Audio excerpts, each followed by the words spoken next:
Another important video on request, Macbeth Act 1 Scene 6 line by line explanation. What is the setting? Before Macbeth's castle, who are the characters present? Duncan, Malcolm, Donalbain, Banquo, Lennox, Macduff, Ross, Angus and attendants.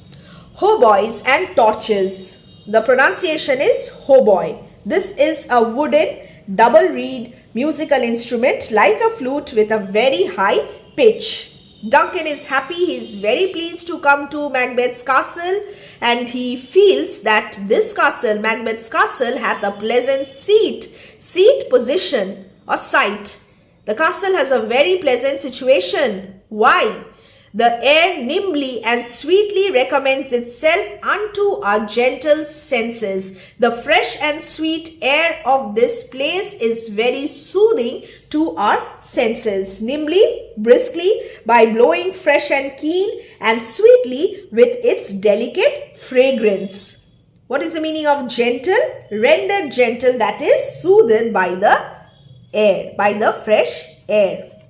Duncan is happy. And this is perhaps an instance, an example of dramatic irony. Now, Vritti had this question, dramatic irony in Macbeth. I'll try to give you this answer a little later, but as of now, you must go through all our line-by-line explanation videos to get an idea about this concept of dramatic irony. In Act 1, Scene 4 also, I had discussed in detail examples of dramatic irony. Here, this is again an instance of dramatic irony.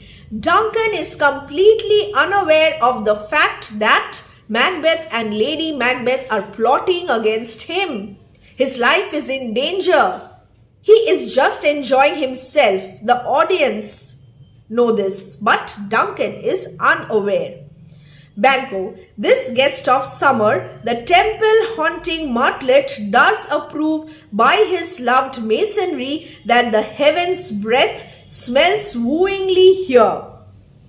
What is the meaning of temple haunting? The bird often builds its nest under the projecting eaves of churches where they are generally undisturbed.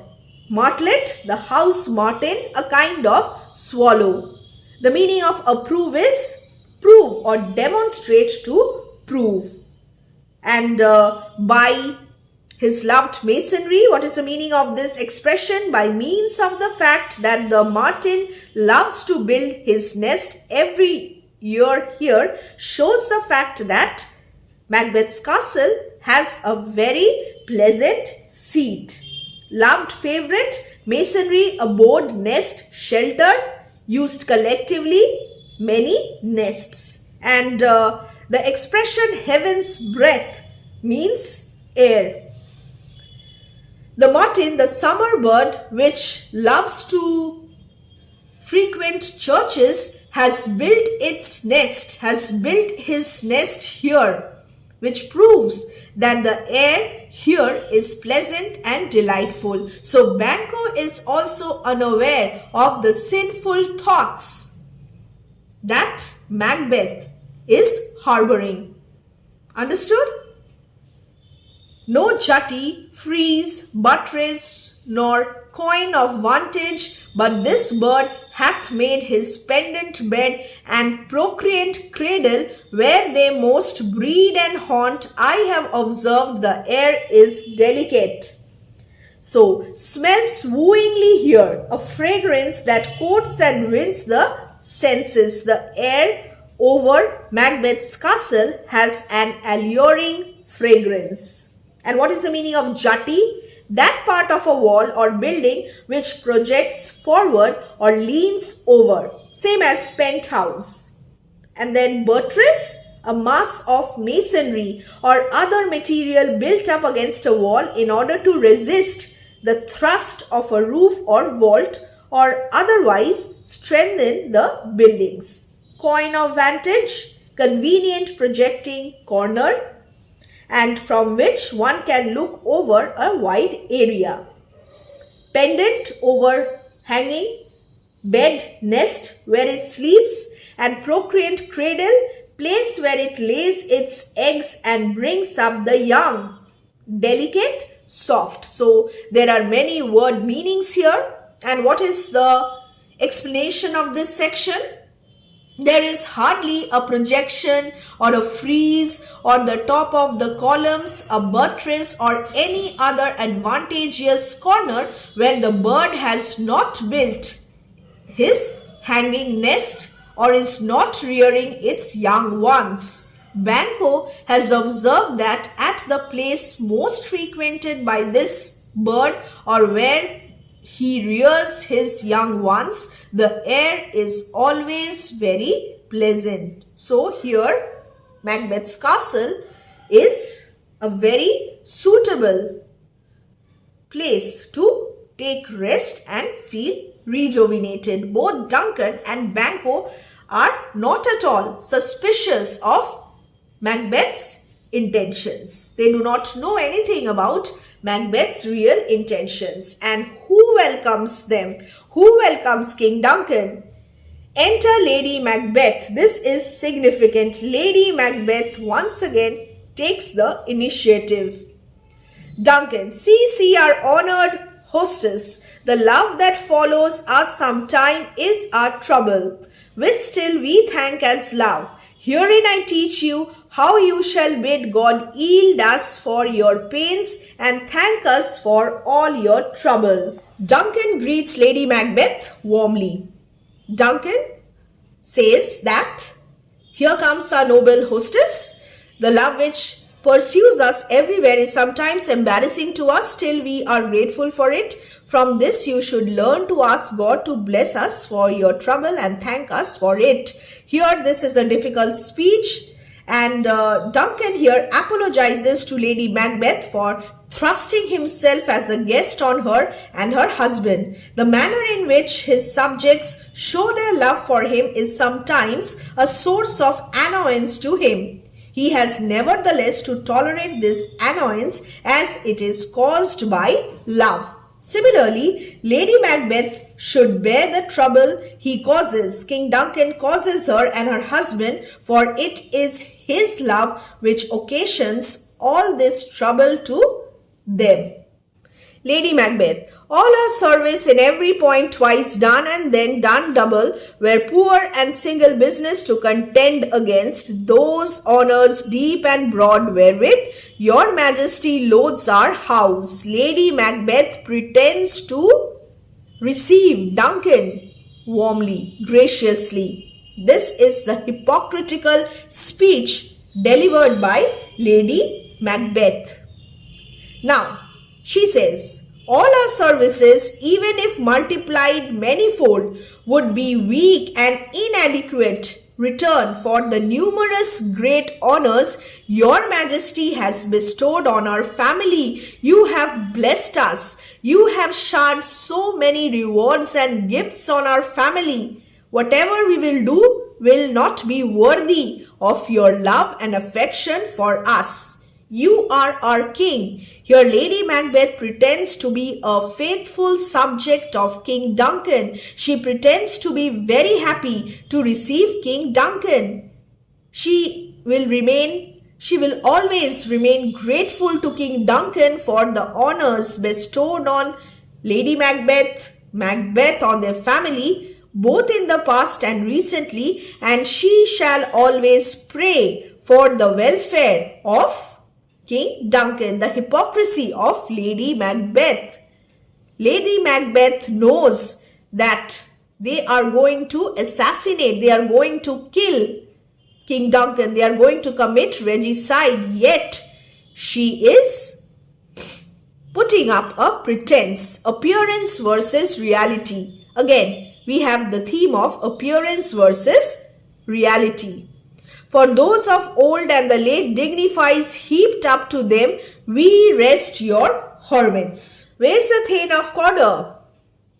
Duncan, where's the Thane of Cawdor? We coursed him at the heels and had a purpose to be his purveyor, but he rides well, and his great love, sharp as his spur, hath hope him to his home before us.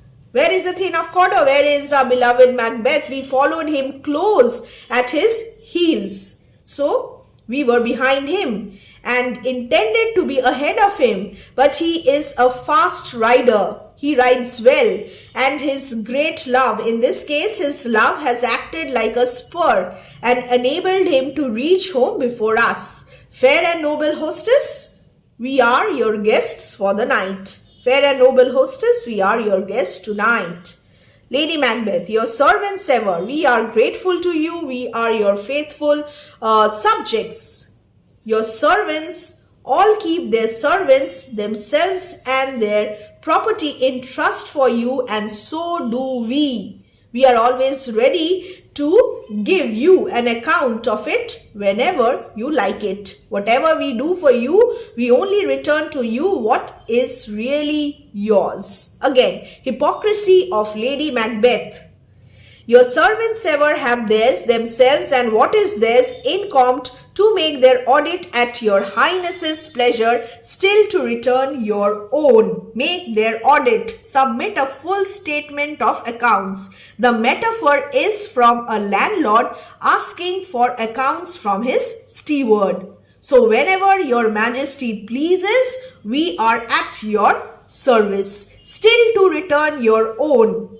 Return your own, all that we possess belongs to you. Lady Macbeth here declares their allegiance, faithfulness to Duncan. She says that she looks upon themselves, their servants and all their fortunes not as their own properties, but as things they hold in trust only for Duncan's use. Duncan has given them to enjoy these things, and they are ready to submit accounts of these possessions whenever Duncan is pleased to order them to do so.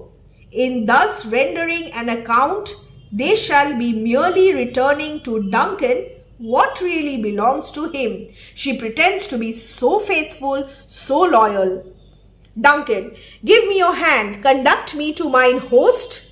We love him highly, we love Macbeth highly, and shall continue our graces towards him. By your leave, hostess. So Duncan offers his hand to Lady Macbeth and leads her in. And as the custom was, he kisses Lady Macbeth's cheek. And what better climax and ending could the scene have? Duncan is entering the castle by holding the hands of his perpetrator, of the person who has hatched a conspiracy against him. So this is ironical. The peaceful stillness of evening that is suggested in this scene serves to emphasize, by contrast, the terrible mental agitations of Macbeth and his wife as they resolve immediately after to murder their honored guests. So this is a contrast. Duncan, Banquo are so happy, but Lady Macbeth and Macbeth are not at all happy. And here also we have another important aspect, the element of chance. Note this down. The element of chance has an important bearing upon the action of the play. What is the meaning of this? The visit of Duncan to Macbeth's castle is one of the 3 accidents or opportunities which help Macbeth to attain the object of his ambition. Now this visit is going to help Macbeth and Lady Macbeth to commit regicide, to fulfill their evil ambition. The fact that Lady Macbeth welcomes the guest and Macbeth remains in the background clearly indicates that he cannot as yet bear welcome in his eyes and hand and tongue. He is still mentally disturbed, and perhaps had he welcomed Duncan, he would have revealed a lot of things. He would have revealed the agitation, his anxiety. So Lady Macbeth effectively welcomes King Duncan.